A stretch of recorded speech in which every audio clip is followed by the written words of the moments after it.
Hi வணக்கம் நண்பர்களே. இன்றைக்கி பார்த்தீங்கன்னா நம்மளுடைய இந்த 10 சென்ட்டில் அற்புதமான வேலை நடந்துக்கிட்டு இருக்கு. என்னென்னா நம்மளுடைய மீன் குளம். அதை அதில் கால் வைக்கும் போது முள் கல் எல்லாம் இருந்தது.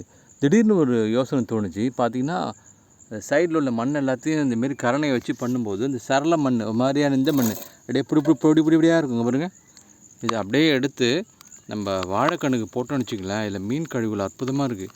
இதை எடுத்து மண் கிடச்ச மாதிரியும் இருக்குது, நம்ம வாழைக்கண்ணுக்கு சத்துள்ள மண் போட்ட மாதிரியும் இருக்குது. இதில் நம்ம வீடு கட்டும் பொழுது பார்த்திங்கன்னா நிறைய ஜல்லிலாம் மிஸ் ஆகிடுச்சு. அதெல்லாம் இப்போ எடுத்து வாசலில் அழகுபடுத்துறதுக்கு யூஸ் பண்ணுறோம். பாருங்கள், ஒரு கல்லை பல மாங்காய் அடிச்சிக்கிட்டு இருக்கேன். ஆனால் இது மோஸ்ட் சாட்டிஸ்ஃபைங் ஜாப்புங்க இது. இங்கே பாருங்கள், இதை எடுத்து இதை அப்படியே கரணையில் எடுத்து அப்படி தள்ளி விட்டு வச்சுங்க. இங்கே பாருங்கள் எவ்வளோ வருது பாருங்கள்.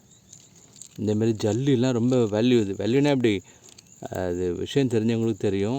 இதை நல்ல விஷயங்களுக்கு பயன்படுத்தலாங்க பாருங்கள். காங்கிரீட்டுக்குலாம் தான் போடுவோம் நம்ம. ஸோ அந்த கல் சின்ன ஜல்லி எடுத்த மாதிரியும் இருக்குது, நம்மளுக்கு சரள மண் கிடச்ச மாதிரி இருக்குது. இங்கே மீன் வாய்க்கால் இதை சுத்தம் பண்ண மாதிரி இருக்குது. நம்ம மீன்லாம் பிடிக்கிறதுக்கு அதோட விளையாடுறதுக்கு ஜாலியாக பண்ணியாக நம்மளுக்கு நல்ல ஒரு இடம் கிடச்ச மாதிரியும் இருக்குது. நிறைய பெனிஃபிட் இருக்குது. ஸோ இந்த இடம் ஃபுல்லாக கம்ப்ளீட்டாக ட்ரான்ஸ்ஃபார்ம் ஆக போகுது. பாருங்கள், இதுதான் நம்ம வாய்க்கால்லேருந்து குறுக்க போகிறதுக்கான அந்த மீன் குளம் உள்ளே இருக்குது இல்லையா, மீன் கிணறு, அதுக்கான வழியும் பண்ணிக்கிட்டு இருக்கோம். ஸோ ரொம்ப பிடிச்ச வேலை. காலையில் 6:30லேருந்து ஆரம்பித்தாச்சு. ஸோ இங்கே பாருங்கள் எவ்வளோ சுத்தம் பண்ணியிருக்கேன் பாருங்கள். இப்போ நடக்கிறதுக்கு அவ்வளோ சுகமாக இருக்குது. லேசாக மண் உள்ளே போகுது கால், அப்புறம் ஈரப்பதம் இருக்குது. இது நடக்கிறப்ப சின்ன அக்குப்ரெஷர் பாயிண்ட்லாம் ஆக்டிவேட் ஆகுது.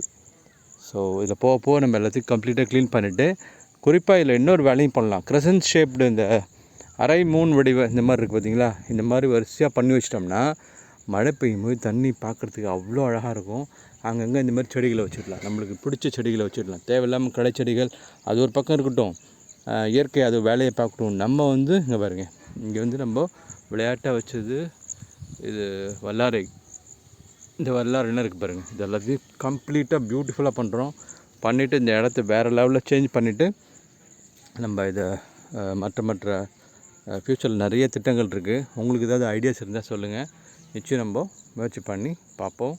இது ஒரு விஸ்வநாதன் வா ஏய் தண்ணி ஊற்றுறா, ஃப்ரண்ட்டில் மோட்டர் போட்டிருக்கா. சரி, நான் வரேன். பாருங்கள், இதுதான் இந்த 10 சென்ட்டில் என்னென்ன பண்ண முடியுமோ அனைத்தையும் நம்ம செய்கிறோம். ஓகே, நன்றி வணக்கம் நண்பர்களே. முடிஞ்சதுக்கப்புறம் ஒரு காணொளி போடுறேன் பாருங்கள். பை.